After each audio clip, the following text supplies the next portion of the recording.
দেখো গরমটা তো বেশ জাঁকিয়েই পড়ে গেছে, আর গাছে আমও ঝুলছে টুপটাপ করে। আর সেই আম দেখে লোভ সামলানোর কোনো দরকার নেই, আর যেমন ভাবা তেমনই কাজ। বোনকে বলতেই সঙ্গে সঙ্গে ও তৈরি হয়ে গেছে আম পাড়ার জন্য।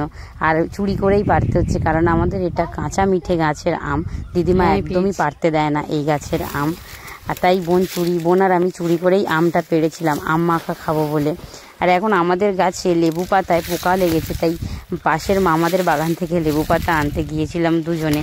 সেখানে গিয়ে হাতে কাঁটা বিধিয়ে আর এক কাণ্ড করে ফেলেছে। আমি আবার নুন আর লঙ্কা আনতে ভুলে গিয়েছিলাম, তাই একটু বাড়ি গিয়েছিলাম নুন আর লঙ্কা আনতে।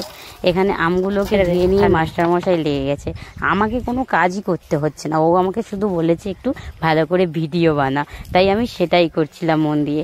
তার মাঝখানেই চলে গিয়েছিলাম নুন আর লঙ্কা আনতে।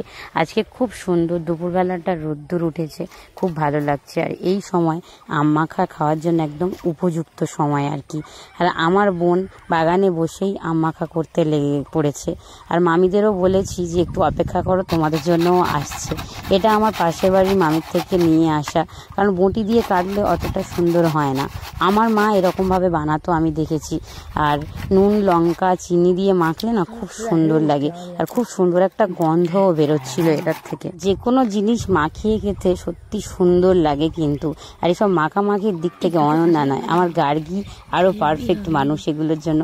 যাই হোক, সে তো এখানে নেই, ও থাকলে আরও ভালো করে হয়তো মাখাতে পারতো। আর ওর কাছ থেকে একটু চেয়ে নিলাম আমি খাওয়ার জন্য।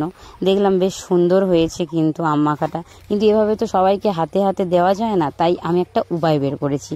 দেখো, কলা পাতাকে মুড়ে নিয়ে এভাবে একটা কাঠি দিয়ে আটকে দিয়েছিলাম, আর তারপরে তার মধ্যে একটু একটু করে আম মাখা দিয়েছিলাম। আর আমাদের বাড়িতে এখন মিস্ত্রির কাজ হচ্ছে, তাদেরকেও অল্প একটুখানি করে দিয়েছিলাম। দুপুরে খাওয়ার পর কাজ করছিল সবাই, একটু টক খেলে সবারই ভালো লাগবে। না সত্যি আম মাখাটা খুব সুন্দর খেতে হয়েছিল। আর আজ তাহলে এই পর্যন্ত, দেখা